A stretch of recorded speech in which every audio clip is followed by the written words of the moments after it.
Hello and welcome to this week's Sunday Sermon with Jake Ryan. Today I want to talk about cultivating your relationship with yourself. There's a quote that I saw years ago that I really enjoy by Robert Holden that says, "The relationship with yourself sets the tone for every other relationship you have." I didn't know then how true that was, and before I became a therapist, I would say I definitely didn't really have a good relationship with myself. And you may have recognized this, but this is the longest relationship of your life. So you really got to make it a good one. Um, when I was younger, especially young adulthood, I used to be a people pleaser. I didn't know what I liked or what made me happy. I lived my life for others, and I thought that attention was validation. So I nearly ran myself into the ground trying to keep others happy because I thought I had to. I didn't know that I was allowed to prioritize my own needs, that I was allowed to make waves, disagree with people, or do my own thing. If friends all wanted to do something that I didn't really enjoy, that I could say, hey, that's not for me. I'm going to go spend some time with myself or anything else. I went with the flow. And there are many ways where people pleasing and similar behaviors seem like the easier path. But really, what you're doing is increasing internal turmoil so as to decrease external conflict. But when we aren't in alignment, when we aren't living for ourselves, it's going to cause some friction, some conflict. It's just a matter of whether that conflict is outside or if we bear the brunt of it ourselves. And before I knew better, I definitely created a lot of inner conflict. And that it didn't feel good. I didn't have the language for it. I didn't consciously recognize what was going on, but it didn't feel good. And when I did end up eventually incredibly depressed and in therapy, that was something my therapist told me was, you are expending so much effort trying to keep everyone else in your life happy, but what about you? And that really shocked me. But since then, I have built a great relationship with myself. I love spending time by myself. I do also enjoy spending time with friends, but I'm able to check in with myself and figure out in any given moment, am I saying yes because I want to, or am I saying yes because I feel like I have to? And these days I say yes when I want to, and I say no when I don't want to do something. I think as we move towards having a better relationship with ourselves, we have to have a realistic appraisal of our strengths and weaknesses. Um, Part of cultivating that relationship with yourself is being kind to yourself. When I worked with kids, we taught them to notice whether they were nourishing their inner cheerleader or their inner critic. I think a lot of us, I know I definitely did, nourish our inner critic and maybe don't even realize it. Um, and that's certainly not going to help us to feel good about ourselves. In reflecting on where I've been and where I am now, I remember that when I first decided I wanted to be a therapist and I told my friends, one of my friends said, I really see you being a great therapist because you have this honesty about yourself that makes others feel comfortable. It's endearing. It's not self-deprecating. You you are able to own your faults and shortcomings without making yourself the butt of the joke or putting yourself down. And you also know what you bring to the table without having too big of a head. And that felt really good to me because I think it's easy for any of us to veer too far in either direction, just being cocky with no awareness of our shortcomings, or hyper focusing on our faults and not giving ourselves enough credit for how great we are. So, yeah, keep that in mind wherever you are in your own journey of connecting or reconnecting to yourself. Make sure that you are nourishing your inner cheerleader and not just beating yourself up. That doesn't serve anyone. Now, unfortunately, we don't live in a society that teaches us much of anything about developing our relationship with ourselves. In fact, we are given countless distractions from connecting with ourselves. You're probably watching this on a phone or a computer right now. Right before this or right after, you probably are or will be also on the phone or on the computer. And that's certainly not a judgment. I'm on the computer right now to record this. But just injecting some mindfulness into our day, looking at our inner world, figuring out how we're feeling in our body, not just what we're thinking, but really noticing the feelings, the sensations in our body. There's a whole inner world in there, and there's a lot going on at any given time. We're just usually not paying much attention to our felt or lived experience.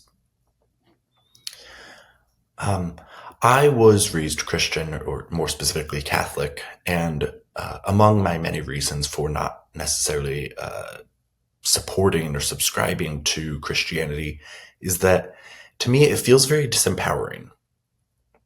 Now, I certainly do not want to take away from all the people who love being a Christian and feel good about their relationship to self and to God, and to their relationship to themselves in the realm of Christianity. But to me, this idea, when I hear people say, oh, I'd be nothing without God, that just doesn't sit right with me.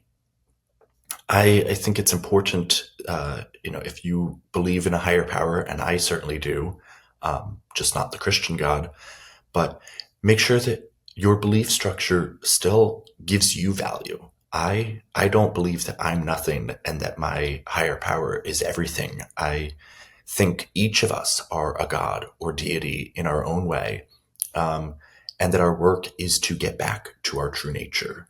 I think that as humans, we are taught to see ourselves as maybe kind of limited. And I think when we connect with purpose and passion and joy, that's when we really step into our power, figure out what we are capable of. Now, there's a quote that's often attributed to Marianne Williamson that I can get behind, and she says, "God is the water and I am the faucet." Now, obviously that, implies that when we allow ourselves to open up and let God or your higher power work through you, we can do great, incredible things. And I think that is a much healthier way to look at things. It just, in my experience, doesn't seem like Christians often view themselves as co-creators with God. I think they maybe view themselves more as sort of pawns that God uses in his plan. And that doesn't really respect, in my opinion, our free will or our full capabilities. Since connecting with my purpose and passion, I've definitely surprised myself with how much I am capable of. And it's been a really exciting thing to figure out that when I let go of the limiting beliefs that I used to carry, when I let go of feeling like the highest priority was to cater to others and never make anyone uncomfortable, in letting go of that, I've been able to become who I need to be. And it feels really good to be me now. And that's something I want for everyone, is for them to get out of their own way. We all have our own journey. If you are Christian, that doesn't mean you have to leave Christianity. That's what worked for me. But I think each person needs to interrogate their belief structure, and make sure that being you, being in your brain, being in your body feels good to you, because you're going to be in that brain and body your whole life. Cultivating this important relationship can be done in therapy, but as I'm sure you know, access to therapy is not great. Even with insurance, people might often have high copays. The therapist might not be as available as they like. They might only have access to a therapist who does CBT, cognitive behavioral therapy, which I think is perhaps the least effective of all talk therapies. CBT can be done with worksheets to question the validity of some thoughts, and it has some merit, but it's certainly not the same as actually getting to talk with and self-reflect with a therapist and figure out who you are, what lights you up, what do you feel you were put on this earth to do. I believe we all have a purpose. I think some are bigger than others, but it's not really about the size of one's purpose. It's just, are you doing what authentically feels good to you? If having a small family and loving them deeply and raising your children to be good people feels like your purpose, that is excellent. If you feel like you have a huge purpose, that you are supposed to be, I don't know, a leader in any field, and you want to be the best at whatever it is that you do, you want people to remember your name for generations. If that's genuinely you feel your purpose and not just an ego-driven thing, then by all means, we all have our own purpose, and I think our work is to live it out, whatever it is. So, luckily, in spite of the access issues to therapy, there are many books and workbooks, including my own, that can help us connect or reconnect to ourselves in meaningful ways. Now, not every self-help book is going to necessarily be life-changing, but I do think that there are so many resources out there that can give us some insight and some questions to consider that really help us to, I think, make the connections that we need to make and understand the things that we need to understand, to question the things we need to question in our journey of connecting or reconnecting to ourselves.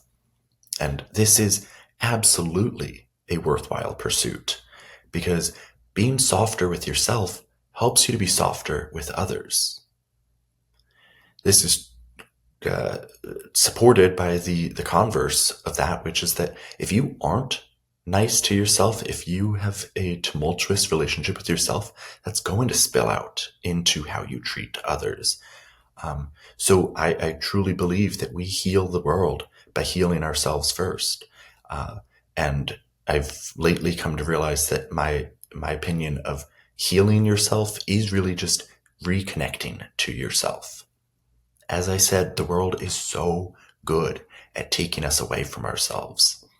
We have distractions. We are told to aspire to this, that, or the other. A lot of social media is about doing things for likes or for clout. And that can feel good on a surface level, but it's not really going to last. We got to do the things that feel right to us simply because that's what feels right to us.